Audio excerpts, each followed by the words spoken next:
Assalamualaikum warahmatullahi wabarakatuh. Waalaikumsalam warahmatullahi wabarakatuh. Bagaimana kabarnya anak-anakku semua? Ya, baik-baik semua ya. Semoga dalam keadaan sehat walafiat beserta keluarga dan kedua orang tua ya. Siapa yang tidak hadir ya hari ini? Yang tidak hadir, ini baru 6. Baru 6 orang ya. Jadi 4 ya yang tidak masuk ya, 4 yang tidak hadir. Ini sebelum kita lanjut ke materi, siapa yang bisa memimpin doa? Belum ulangan, marilah kita berdoa menurut agama dan kepercayaan kita masing-masing. Doa dimulai.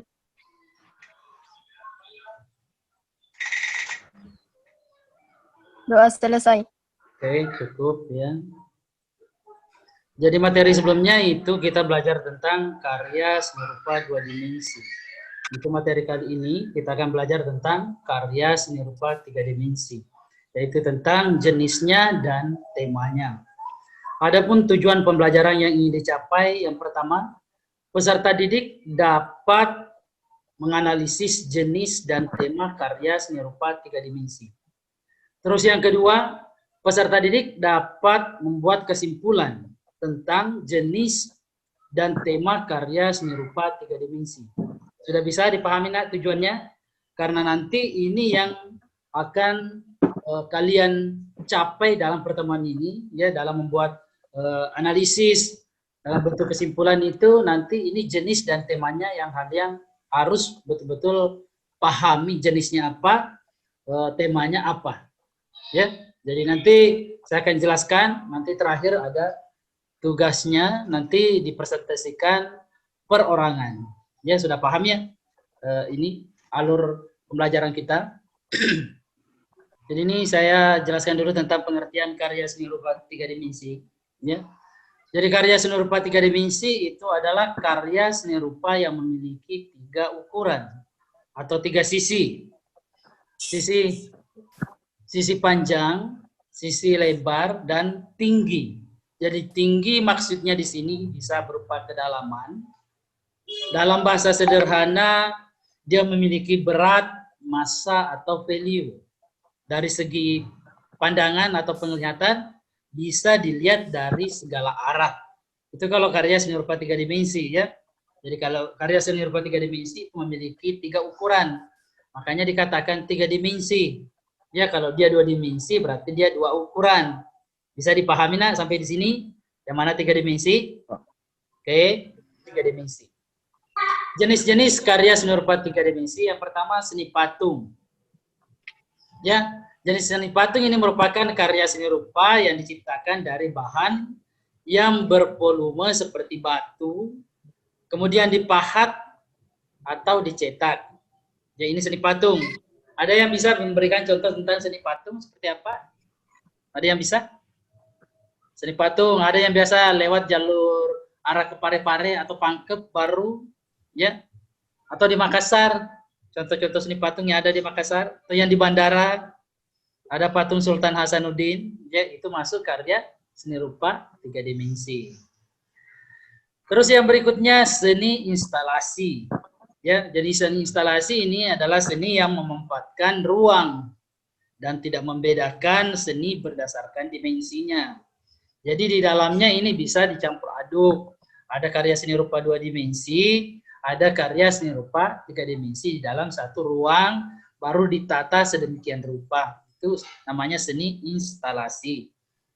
Yang berikutnya seni arsitektur. Adalah seni membuat bangunan hingga ke lingkungan sebagai sarana maupun prasarananya. Jadi kalau seni arsitektur, contoh-contoh yang di Makassar banyak ya. Seperti perahu pinisi ya yang ada di Jalan Petarani.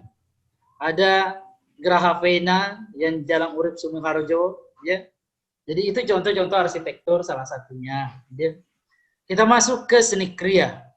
Jadi kalau berbicara tentang seni kriya, ini adalah seni yang lebih banyak dikerjakan pakai tangan manusia.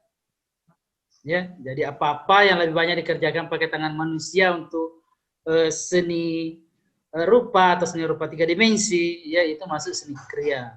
Ya, contohnya seperti apa? Anyaman, itu masuk seni kriya. Ya, contohnya poci, cangkir, ya itu masuk seni kriya. Terus berikutnya ada seni lingkungan. Jadi kalau berbicara tentang seni lingkungan ini adalah suatu wahana besar yang terintegrasi di sebuah lingkungan. Jadi dalam suatu kompleks itu sudah ada bangunan dan sarana-sarana penunjangnya. Umpamanya perumahan apa, ya di dalam sudah ada kolam renang, sudah ada tempat bermain anak-anak, ya sudah lengkap wahananya di dalam, itu bisa dikatakan seni lingkungan. Ya. Sudah bisa dipahami sampai sini nak? Ini masalah contoh jenisnya, bisa? Anak-anakku, bisa? Apa ada yang mau ditanyakan sampai di sini? Silakan. Kita lanjut ke berikutnya. Jenis karya seni rupa 3 dimensi berdasarkan tema. Jadi kalau berbicara tentang tema, ini jenisnya ada 2, ya. Ada tema realitas internal, ada tema realitas eksternal. Jadi di materi saya share di classroom itu ada realitas internal, berarti dia sama tema intrinsik. Kalau dia realitas eksternal, berarti dia sama dengan yang di materi realitas ekstrinsik. Dia bisa dipahami nak? Nanti bingung ya, jadi itu harus pahami betul yang mana jenisnya ini, jenisnya apa, temanya apa. Ya. Jadi kalau berbicara tentang tema realitas internal, itu berarti ide, gagasan berasal dari dalam diri perupanya. Paham ya? Berasal dari dalam diri perupanya. Bisa berupa cita-cita, emosi, nalar, intuisi, atau dunia khayalan.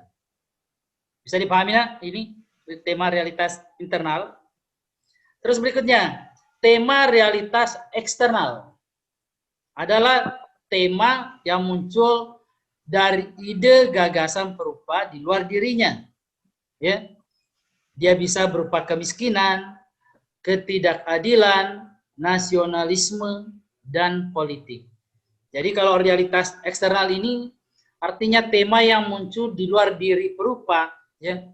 Jadi kalau dia tema eksternal ini berarti didapat dari pengalaman, didapat dari pengamatan, ya. Kalau dia tema internal berarti dari dalam, ya muncul secara otomatis ya dari dalam, ya apa yang kita rasakan tentang emosi tak bagaimana kita tuangkan di dalam sebuah karya seni rupa 3 dimensi, itu berarti dia bertema internal namanya. Ada yang mau ditanyakan nak? Ini Siti Hadijah Aulia, silakan. Ada yang mau ditanyakan?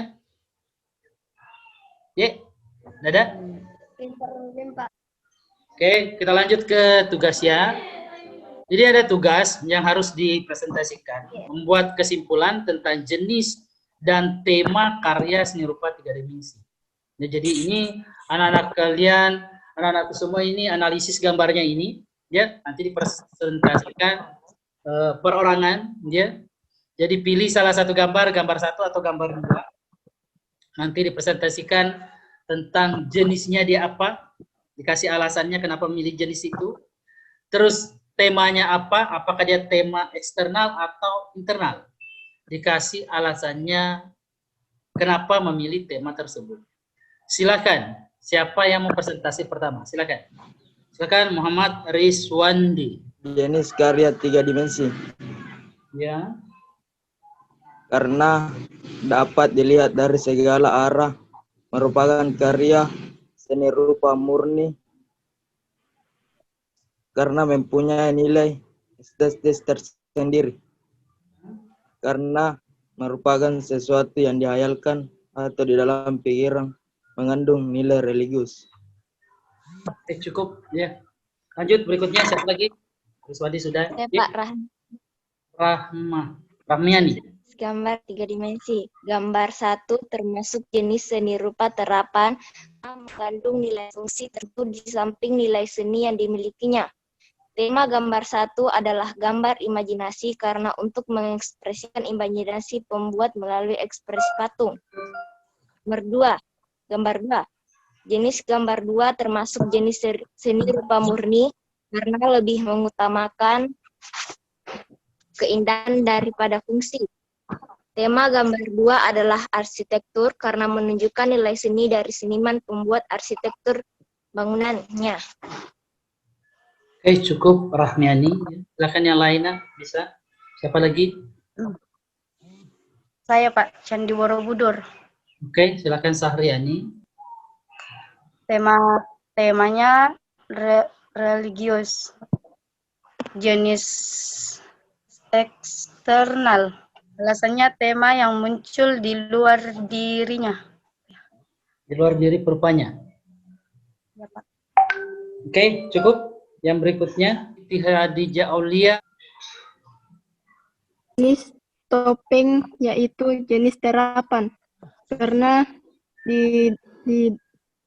karena bisa digunakan dalam menjadi bagian dari upacara adat atau penceritaan kembali cerita-cerita kuno dari para leluhur. Temanya yaitu tema eksplisit, tema yang nampak dari mata, karena ksatria yang digambarkan dengan wajah putih dengan mata yang sipit. Berarti yang gambar 1 ya tadi ya kita ya. Ya, Pak. Oke, berikutnya siapa lagi? Belum. Pak. Gun, silakan. Ye. Gambar 1. Ye, silakan Anggun. Gambar 1. Gambar 1 termasuk seni rupa terapan Ya. karena mengandung nilai fungsi tertentu di samping nilai seni yang dimilikinya. Ya. Tema gambar 1, imajinasi, Imajinasi, alasannya karena siasatan imajinasi pembuat melalui ekspresi topeng. oke, cukup ya. Yang hadir di sini sudah semua ya presentasi ya. Oke, pulang dari saya nah, untuk materi pertemuan kali ini bahwa karya seni rupa 3 dimensi itu memiliki ukuran 3 sisi, yaitu sisi panjang, sisi lebar, dan sisi tinggi. Dalam hal ini bisa kedalaman, bisa memiliki massa, value, berat, atau ruang, ya. Jadi dari sisi pandangan bisa dilihat dari segala arah. Itu kalau dia karya seni rupa 3 dimensi. Berdasarkan fungsinya, karya seni rupa dibagi menjadi 2, ada seni rupa terapan, ada seni rupa murni. Ya, anak-anak kalian sudah paham yang mana seni rupa murni, yang mana seni rupa terapan. Terus berikutnya, berdasarkan bentuknya, ada karya seni rupa 2 dimensi, ada karya seni rupa 3 dimensi. Kalau dia berdasarkan temanya, ada bertema eksternal, ada bertema internal. Ya, itu sebagai kesimpulan untuk saya. Jadi anak-anakku semua harus paham nak ya, yang mana temanya internal, yang mana temanya eksternal, yang mana jenisnya ini, ya dikasih alasannya. Ya, jadi wawasannya bertambah tentang karya-karya seni rupa 3 dimensi. Ya. Sebagai penutup dari saya nak, jaga kesehatan ya, dan tetap pakai masker ya, karena kesehatan sangat berguna ya, mahal harganya ya, jadi jaga baik-baik kesehatannya nak ya, keselamatannya ya. Semoga anak-anakku semua tetap semangat belajar walaupun dalam kondisi seperti ini ya, tetap semangat ya. Bagaimana? Semangat, jangan lemes ya. Ya, semangat ya anak-anak semua ya. Cukup dari saya. Akhir kata dari saya ucapkan Assalamualaikum warahmatullahi wabarakatuh. Waalaikumsalam warahmatullahi wabarakatuh.